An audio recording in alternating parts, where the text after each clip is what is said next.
Today's video starts with a story.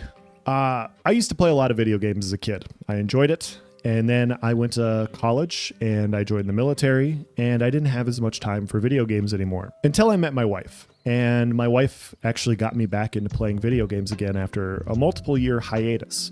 And we used to play single player ARPGs together. We used to go through the world, playing on the same account, playing on the same character, and experiencing the story of Skyrim, Oblivion, different Fallout games, just whatever kind of existed that we were enjoying at the time. And we would take turns. Like I would play for 30 minutes to an hour, she would play for 30 minutes to an hour. And I realized early on that we are just two vastly different types of players when it comes to gaming. You see, when I play, I want to do quests and I want to go on the adventure and I want to listen to the story and I want to fight the monsters and hear the backstabbing of the story. I want to hear all these things. These are my favorite parts. And she wants to collect everything. And so you have to imagine when I'm wanting to see her continue the quest and the adventure, how frustrating it is at times to have her walk into a room and there's 6 wicker baskets and she has to open every single one. Now, is there ever anything good in these wicker baskets? No. Is it an optimal time investment in the overall game? No, of course not. But she wants to see what's in there and she wants to collect literally everything. And that's who she is as a player. And that's more than fine. And when I play, I used to infuriate her too, because I would run by all of those wicker baskets. You see, all those flowers she wants to collect, all those different things, I would just run by and I would ignore because I was on with the story. And so we would both infuriate each other while playing these video games. And although we were playing the same video game, we were engaging with it in 2 very separate loops, which is a microcosm of MMORPGs as a whole, which is the beginning part of this video and why I brought it up. Because there is an interesting topic, not so interesting, but I'm going to make it interesting in this video, that has created some controversy in the Ashes of Creation space, and that is static rarity. Static rarity was brought up again during the latest live stream a couple of weeks ago, and I wanted to do a video about it.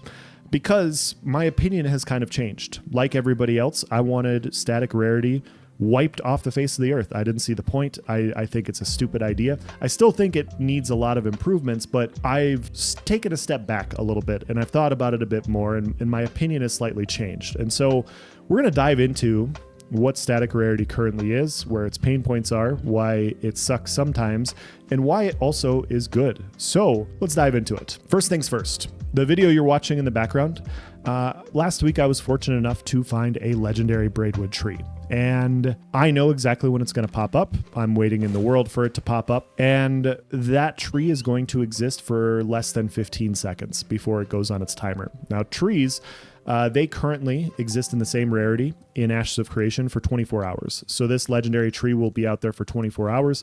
Every 4 hours you can collect it. And then after that 24-hour loop, it resets and the legendary tree moves somewhere else in the world. And so during server resets, during game restarts, people will gold rush out in the world for these braidwoods because they are the most valuable resource that currently exists in Vyra. That are relatively easy to get. Each piece of legendary braidwood right now goes for 20 to 25 gold a piece on the market. Epic goes for 5 gold. You collect a couple legendary braidwoods and you don't need them. You have huge upgrades to your gear. You can help your guild out. It's very valuable. They're very, very valuable. And the way it currently works is, as an example, a couple weeks ago, they kicked up the servers and I was fortunate enough to hop on right away. I was fortunate enough to hop on and get out there right away, and I was able to collect 13 braidwood trees. And now I have 13 braidwoods on a 14-hour timer, and I know exactly where they spawn up. I know which rarities are the most important. I know which ones are ones I can ignore. And so if people are contesting, I can let them have the bad ones and I can collect the good ones. Well, the issue that happened a couple weeks ago as well is the servers had to come down. They had to roll back the servers because some certain things weren't working properly.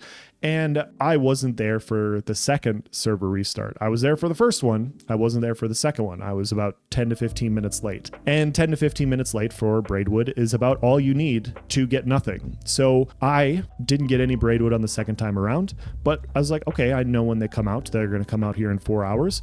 I'm going to go out here again and I'm going to collect this braidwood. Now, I don't have a video of me collecting trees. I don't normally record videos of me collecting trees because I don't think it's that exciting. I'm not that type of player. But I could tell you what happened, and I can provide the corollary in this video that I'm playing right now. I sat out there waiting for these trees to pop up, and there was 2 to 3 players out there as well. I knew that they were going to pop up in this area. I saw them pop up the first time the servers did, but I didn't know which tree was going to pop up first. I didn't know which tree was collected first. I didn't know which tree was collected second. I didn't know exactly where they were going to be, and I didn't know what rarity that they were going to exist in. And so these players out here did. They knew which trees were going to pop up first. And so I was already at a disadvantage because I didn't know, and so they were able to get these trees before I did in this area because they knew when and where they were going to be. Now, I could contest, I could flag up, and I could fight, and I could do those types of things, but I can't really risk killing somebody over a tree that I don't know what's behind it, right?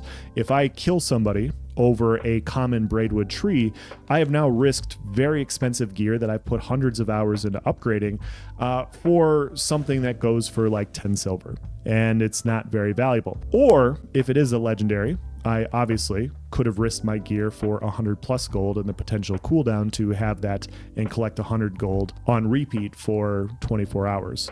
Those are the risks that you play. And I don't think the value there is high enough because I don't know which trees are which. And so when I came back, I wasn't able to collect anything. In the video you're watching here, I'm collecting the braidwood trees, and I know which braidwood trees are heroic, and I know which ones were common because I got them on the restart. And although there's somebody out here contesting with me, they don't know what trees which. And you see here that they're going to run off to the water here to collect this braidwood tree. And that's not the good one. I know where the other heroic tree is. And so although they're out there running with me, they don't know which one is which. And I do. And so currently in the state of Alpha 2, there is no real contesting over higher quality trees. You know, it's not the same as animal husbandry. You know, if the raptors are up or if the lions are up or something like that, and these are the highest value commodities for beasts of burden and stuff like that, people are going to be out there fighting. We've had wars break out. Our hunters have gotten more PvP collecting animals than I have at times collecting are fighting over points of interest, because those things are so valuable that people are willing to contest over them. There's no contesting over braidwood right now. When it's out there, it exists for 5 to 10 seconds and then it's gone for another 4 hours. And so there is a disconnect there between the current static rarity and what exists out in the world. And so that is the big pain point for a lot of people. That is the reason why I don't like it so much, because it really stops players that really want to go out and collect resources from having the highest quality stuff, right? They're still going to go out there and collect everything. They're still going to occasionally stumble across a tree that refreshed and now there's a legendary in a different area. This is what they're going to do. They're going to run across those. But this type of system really benefits people that can get out there first, that can get out there as first movers. And when they have it, they don't really lose it. They don't fight over it. They don't war with other guilds over something so valuable. It just is theirs now. And so in that way, it needs a lot of improvement. Now, I want to be clear when I'm talking about this. I'm literally only talking about braidwood right now. There's nothing like this that really exists for anything besides braidwood. You know, maybe weeping willow, but iron, no. Copper, no. Tin. Most of the resources that exist out there in the world, people aren't sitting on them in the same way that they're sitting on legendary braidwood. And so when I started thinking about it a bit more, I realized that static rarity could potentially, with iteration and with improvement, it could potentially be not so bad. Because think about it like this. Let's say you've been involved in animal husbandry and you're a hunter and you want to level your mining, right? And so you're going to need lower level mining tools. You want to upgrade them and advance a little bit further in that. Well, under the normal system that exists in MMORPGs, if you need to go collect ash wood and you want a higher quality, you have to cut every single ash wood in the area for a chance at rarity. And the RNG can be a huge pain in the ass. It really can. We all know what RNG is like. You know, I've stood by the claim that RNG and needless grinding really pushes players out of games sometimes. Like those people that get very, very unlucky, it makes them quit the game, right? So if you put a low level chance on collecting something and they have to collect that in order to advance their character, it becomes a huge pain in the ass for players. And because of that, a lot of people end up quitting and they go play other games because this is now a pain point. And so static rarity, people still have to go out and collect resources, right? In order for me to find a legendary copper node, I have to still go out and farm a shit ton of copper, or one of my guild members does, or something like that. And so even rare, or maybe I only want epic. I only need epic for what I'm hunting for. Instead of hunting and running through the world for every single copper node, there is some value in lower level resources that aren't contested, that have already been sitting out there for hours, that you know where they exist because your guild member said, oh yeah, there's a copper node over here in epic, and you can go now pick this up, and now you can go make your tools to level up. And so in that vein, get it, guys? We're talking about ore. Now I said vein. See, dad jokes. In that same vein, static rarity isn't always a bad thing. You get to promote teamwork within your guild. You get to go out and collect what you want.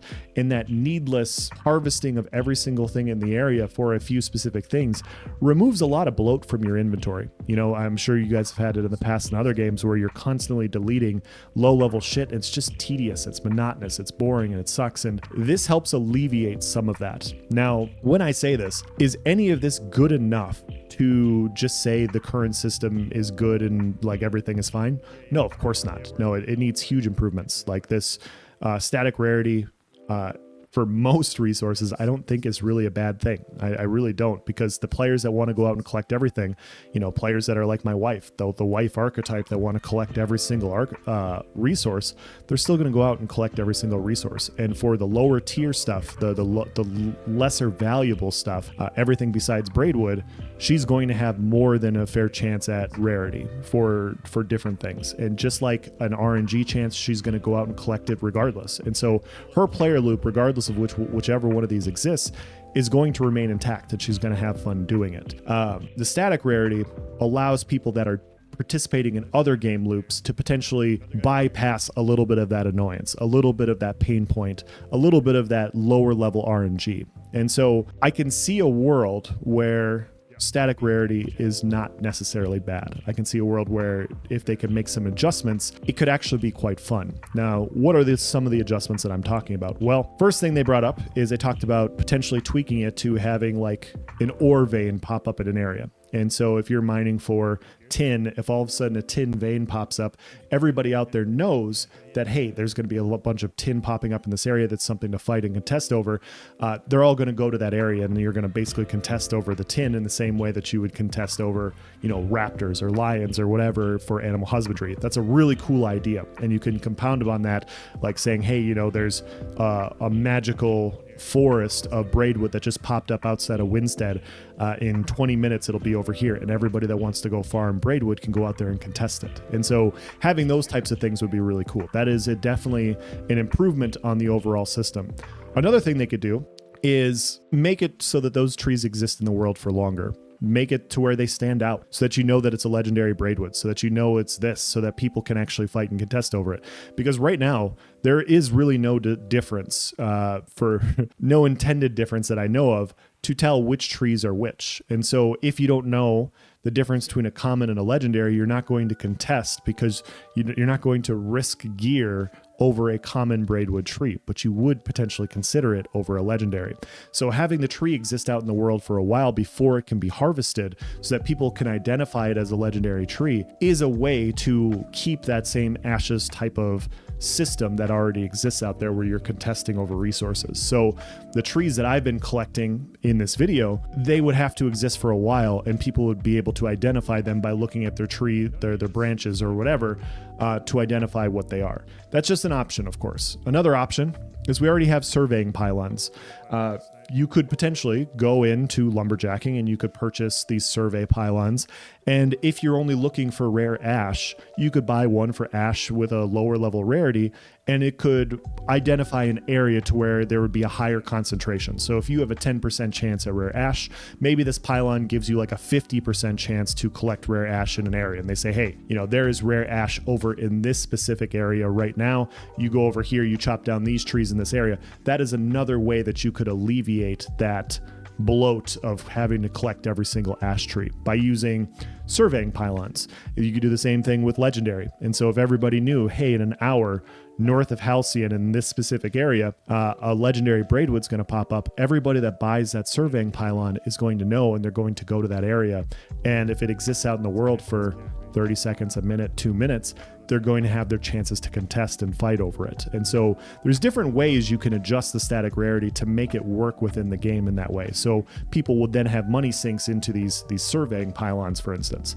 Now, these are just options to keep it the way it is. I am not so staunch in my ways about this to where we can't just go back to having RNG collecting everything. Like guys, at the end of the day, we're talking about picking ore, mining ore and chopping down trees. I really, this is not the MMORPG hill I'm going to die on. So if they want to go back to just RNG rarity, that's fine. I think that's more than fine. That's what other games have done. That's what players are used to.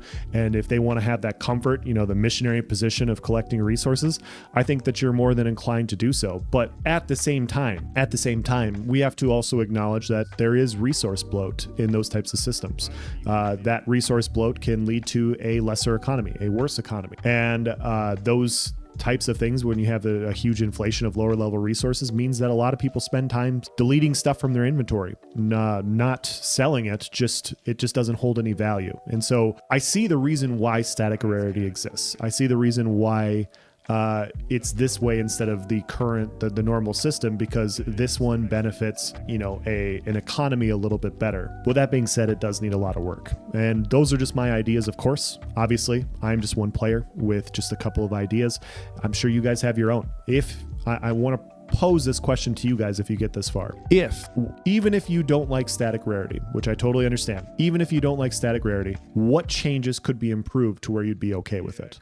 And the ones I provided are the ones that I came up with. I want to hear yours. I'm ending this video here. If you guys have any questions or comments, please leave it in the comment section below. I will do my best to answer it. As always, guys, thank you for watching. Have a nice day.